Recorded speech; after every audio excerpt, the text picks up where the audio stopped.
안녕하세요. 1월 28일 수요일입니다. 오늘은 사도행전 14장 16절부터 18절까지 보시겠습니다.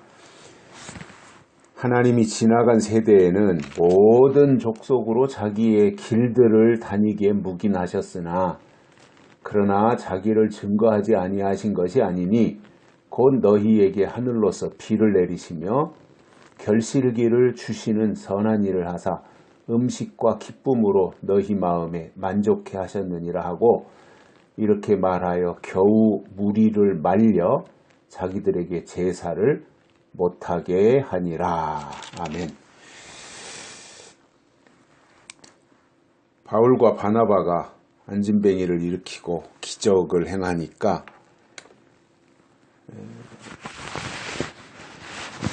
사람을 숭배하려고 하는 일이 있었던 거죠.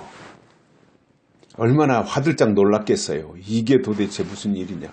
하나님께나 영광을 돌려드리는 것이지 이게 사람은 하나님의 손에 붙잡혀 쓰임받는 것인데 그게 대상이 비록 바울일지라도 바나바일지라도 하나님의 손에 붙잡혀 쓰임받는 도구에 불과한데 사람들은 바울과 바나바를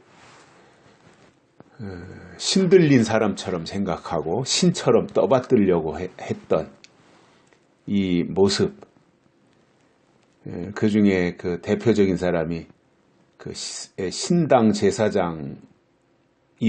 화관과 소를 가지고 바울과 바나바에게 제사를 지내려고 했던 이러한 모습들 우리가 쭉 들어왔는데 오늘 말씀에서 보면 바울과 바나바가 그러한 사람들을 설득을 시키는 거예요. 설명을 하시는 거예요. 하나님이 하신 일이다. 모든 것은. 그게 제일 중요한 거 아니겠어요? 하나님이 하신 일이죠. 주권이 하나님께 있다는 거죠. 우리 기독교 신앙의 가장 핵심 아니에요? 주권이 하나님에게 있어요. 민주주의는 주권이 국민에게 있잖아요.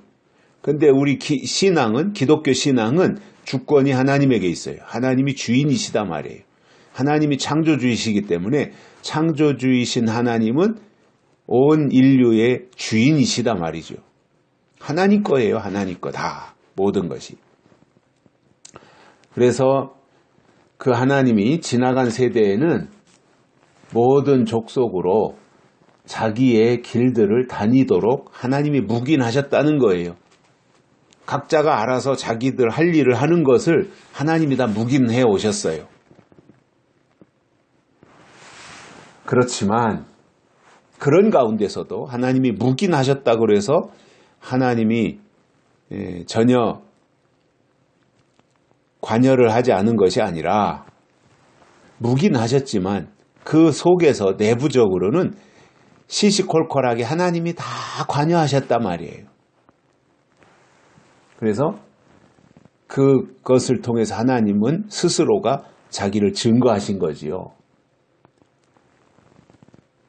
그 중에 이제 대표적인 것이 뭐예요? 하늘에서 비를 내린 거. 그 다음에 결실기를 주신 거. 비를 주시고 열매를 맺게 하신. 그래서 그것을 수확할 수 있도록 하신 이 과정이 하나님이 하신 일이다 이겁니다. 시시콜콜하게 누가 어느 길로 가고 누가 어떤 길을 다니고 누가 무슨 일을 하고 여기에 일일이 다 간섭하거나 참견하지 않고 묵인하셨지만 그럼에도 하나님은 가장 기본적인 거 비를 내리시고 열매를 맺게 하시고 수확하게 하시고 하는 이런 과정에서는 하나님이 다 속속들이 관여하신 거죠. 그래서 음식을 먹게 하신 거예요. 기쁨을 누리게 하신 거예요.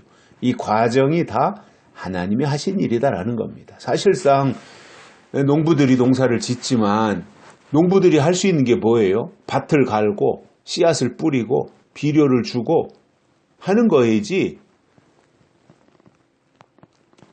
비를 내리시고 자라게 하시는 분은 하나님이신 거잖아요. 꽃이 피고 열매 맺게 하시는 분은 하나님이시잖아요. 농부가 꽃을 피게 할 수 있어요? 농부가 결실하게 할 수 있어요?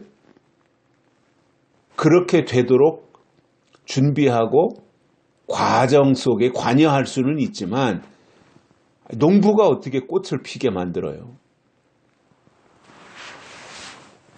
그것은 하나님의 그 어떤 계획 속에서 때가 되면 꽃이 피는 그것을 각각의 다 식물들에게 유전자로서 그렇게 주입을 하셨기 때문에 그것이 가능한 것이지 농부들이 뭐 잘해서 되는 게 아니잖아요.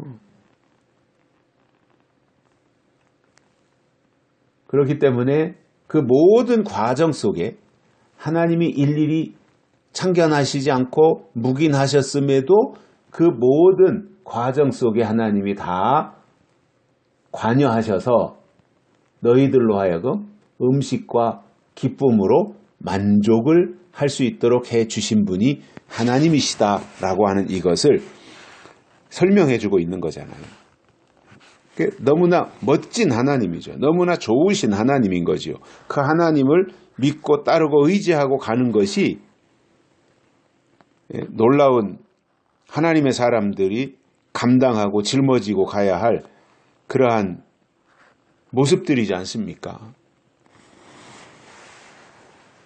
그런데도 이제 순간순간 인간의 생각에 사로잡힐 때가 있어요.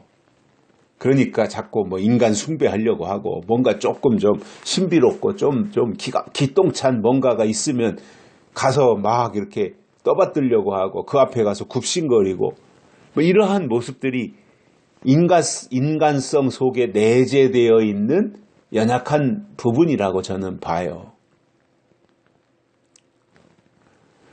그런데 이제 제대로 하나님을 만나야 되는데 자꾸 눈에 보이는 것을 따라가다 보면 거기 얽매이게 되거든요. 은사를 따라가다 보면 어떤 문제가 생기느냐? 은사에 매이게 되는 거예요. 그래서 그 은사를 행하시는 분이 마치 하나님의 대리자라도 되는 것처럼 쓰시는 하나님을 봐야 되는데 앞에 나타난 그 사람을 자꾸 보고 거기에 얽매이는 거예요. 그러면 다 망하는 거거든요. 우리는 어떤 경우도 쓰시는 하나님을 봐야 돼요. 그렇다고 해서 그 쓰임받는 사람을 무시하고 막대하고 이게 아니에요. 그러자는 게 아니에요. 그 하나님의 손에 붙잡혀서 쓰임받는 것 자체가 얼마나 귀한 일이에요. 하나님이 그를 붙잡고 쓰시려고 작정하셨기 때문에 그렇게 예정하셨기 때문에 하나님이 그를 쓰시는 거예요. 그리고 뭔가 그렇게 하나님이 붙잡고 쓰실 만한 것이 그 사람 속에 있으니까 하나님이 그를 쓰시는 거잖아요.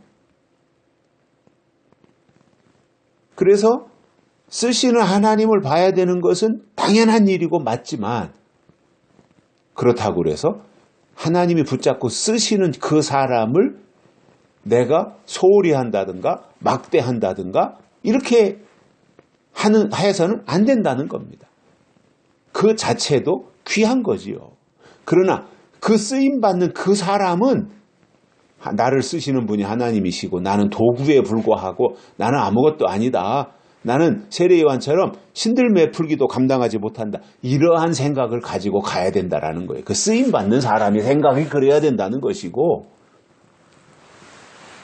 그래서 이런 말을 하면서 바울과 바나바가 겨우 무리를 말려서 자기들을 제사하지 못하도록 하고 돌려보낸 거예요.